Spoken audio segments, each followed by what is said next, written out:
ensala y'omulamuzi tennaba ready era atutegeezezza nti tubeere bagumiikiriza tutegeere nti guno omusango munene ne bye twogedde bingi ajja kutuwa ensala mu ssaawa ezitasukka 24 ku mutimbagano. Ababadde bagoberera ennaku zino ekkooti zigaba ensala ku mutimbagano. N'olwekyo atutegeezezza Oweekitiibwa omulamuzi nti ajja kutuwa ensala ku mutimbagano. Ategeezezza nti ategedde bulungi nnyo bye twogedde naddala ku bukosefu bwa munnaffe. Twandyagadde nnyo nti waakiri bw'aba tateereddwa atwalibwe mu ddwaliro e Mulago ajjanjabwe kubanga gyali bamanaginga pain bagezaako okulwanagana n'obulumi naye ebizibu bigenda buli kimu kyeyongera ku kinnaakyo. N'olwekyo mu mbeera gyali okuwona kwe ne kutono naye omulamuzi atutegeezezza nti byonna abitegedde nti era ajja birowoozaako mu nsala ye. Ne mugamba nti ajja kibagambe naye n'agamba nti olw'okuba abantu babadde bangi nnyo nga kkooti yeenyize abadde tayagala kudda kukuŋŋaanya abantu mu kkooti eyeenyize bw'etyo naddala ng'ensala ye tennaggwa. Atutegeezezza nti agenda kuwandiika bingi olwa sensitivity oba obukulu bw'omusango guno. N'olw'ensonga eyo n'atusaba tumugumiikirize amale okuwandiika ebingi. Abooluganda tetulina ssanyu naye tujja kudda eka n'essaawa 24 zijja kugira ki? Zijja kutuuka. Twasembayo kujja wano ku Lwakusatu. Ennaku ezo zonna ziyise. Okuwosa enkya wiiki eba egira ki? Eweera n'okuggwako neggwako. Essaawa 24 zinaatumenya eggumba? Ebigambo byange.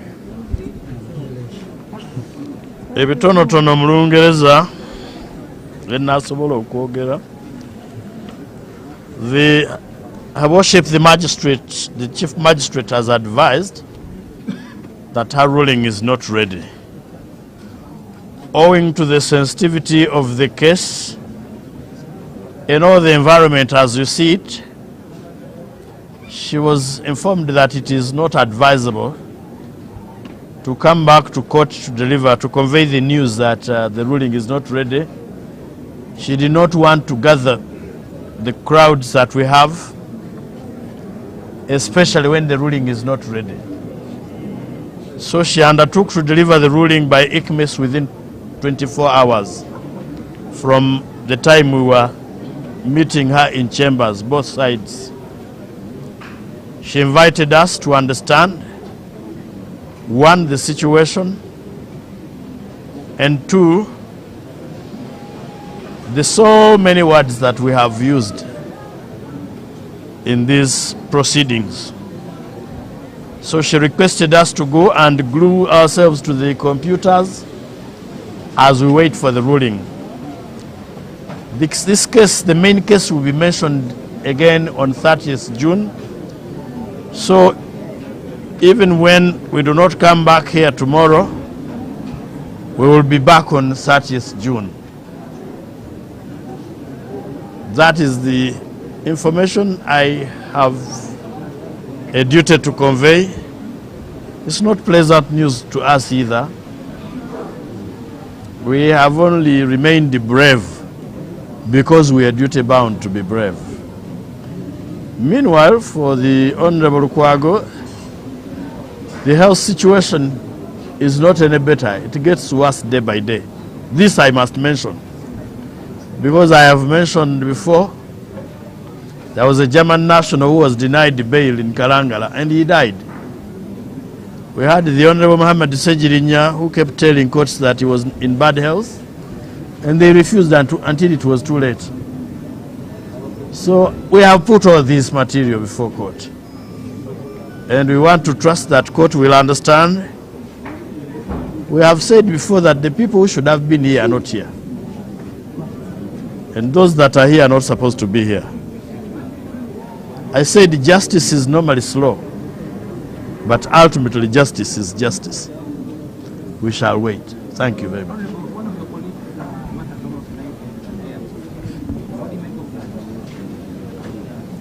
Well, what would you expect a coward to do? There are people who have said before that they don't fear the law. The law is feared. At least I fear the law. I know that the Honorable Martha Karua has not been denied entry but detained at the airport and deported. It is not within the spirit of the East African community. As a professional, I'm deeply concerned that an accused person is entitled to have a lawyer of his or her choice from anywhere. That's why there is room for accreditation. We shall have occasion to address that particular matter. It's a matter that has been taken on by the Law Council, the Law Society of Uganda, and the East African Law Society. It's generally not so much within my province. I would have acted otherwise if I were in authority. I would actually have allowed her to come. And we allowed due process. I do not think Martha is a security risk to this country. I also know that the spirit of East African Federation should be reigning at this point in terms of movement of labor in accordance with the law. But even visiting a colleague, even if he had just come to show solidarity, why would you deny her? But like I said, this is a matter that has been taken on by the Law Society of Uganda and the East African Law Society. As a member of the two bodies, I'll contribute my views to those bodies. I am also sure that government will realize its mistakes and do better. Karuwa mu Luganda ndowooza kikontana n'enteekateeka yaffe ey'okwegatta kw'omukago gwa East Africa gw'obuvanjuba bwa Africa okuleka abantu okuyingira n'okufuluma amawanga ag'enjawulo ga memba mu mukago guno. Singa mbadde mu buyinza sandikoze bwe ntyo. Etteeka litiibwa ekyamazima n'abagamba nti tebalitya balitya. Si kya buvunaanyizibwa. Kubanga naffe kitegeeza nti olunaku lumu bajja kutandika otugaana okufuluma gende Kenya.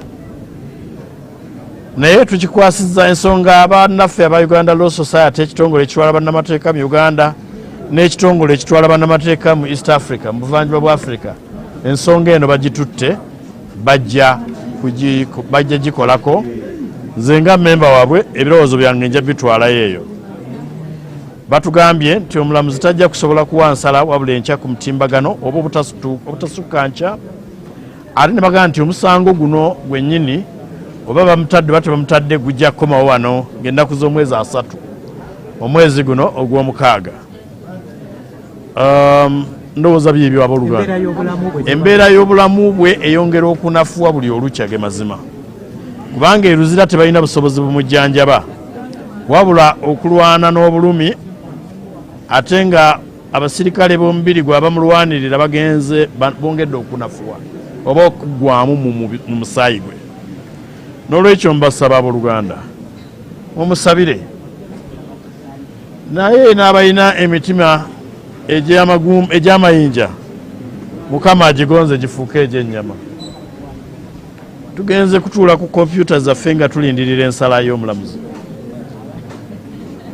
Ye maama.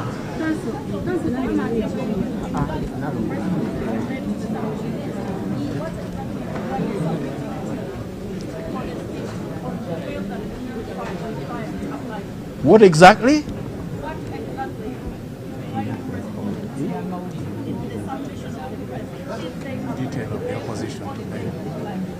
You want the details of the opposition to bail?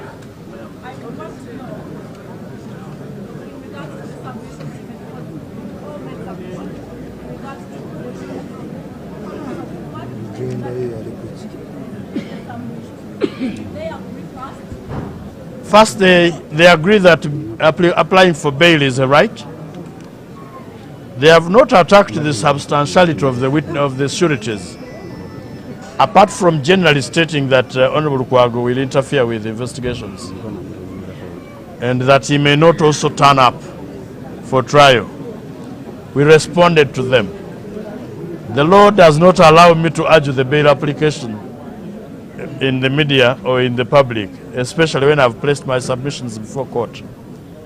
So basically, we were only saying that all they are saying is speculative, and the court will look at all that. We have counted thoroughly. Honorable, does the return date of 30th June affect with the duties of your client, Counsel Lukwago, in the case of Dr. Chiza, because we understand that that is the same date when Dr. Chiza is supposed to return? It does conflict. Whether it is set as the return date or not, as long as he is in prison, he will not represent his client. If he comes here and is on bail, he will choose where to go first. My instructions are to represent him here. I will be here. I don't know where he will be. He might be in hospital. Before you even look at his client, representing his client, look at his life. We may think he would be here representing the client when he will be in hospital. Yes. Tetumanyi ng'ennaku z'omwezi asatu kituufu lukontana ne lwabadde alina okudda mu kkooti okuwolereza client we, naye nga tetunnaba kutunula ku nsonga za kuwolereza gwawolereza Dr. Besigye. Ate tusooka ne tutunula ku bulamu bwe, obanga ddala anaabaawo mu kkooti okuwolereza Dr. Besigye, anaabaawo mu kkooti okwanukula beyiri ye, oba anaaba mu ddwaliro. Nsaba Allah muyambe asobole okubeera mu bulamu obulungi, ajja kusalawo gy'anaabeera nga ne kkooti bw'eneeba emugambye. Ekyokubiri, nze ebiragiro byange nga pleader byakuwolereza Honorable Lukwago wano, era nze kwolwo nja kubaawo, Katonda nga mpadde obulamu n'eddembe okwetaaya. So ebyo tebibatiisa, musooke musabire bulamu bwe. Gukomyewo era nituweerezaayo ba lawyers. Yes.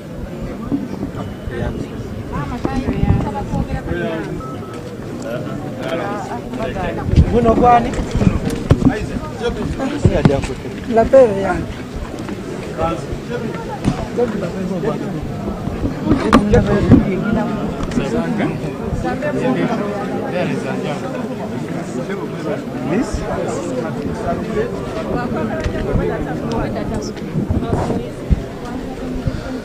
Yes, tubaza gwe wenali ku BBS telefile tusaako enteekateekano we tuli ku kooti esookerwako e Makindye nga Ssaalongo Erias Lukwago kitegeerekese bulungi nti okweyimirirwa kwe kweyongezaayo kaakati basiza ku kooti.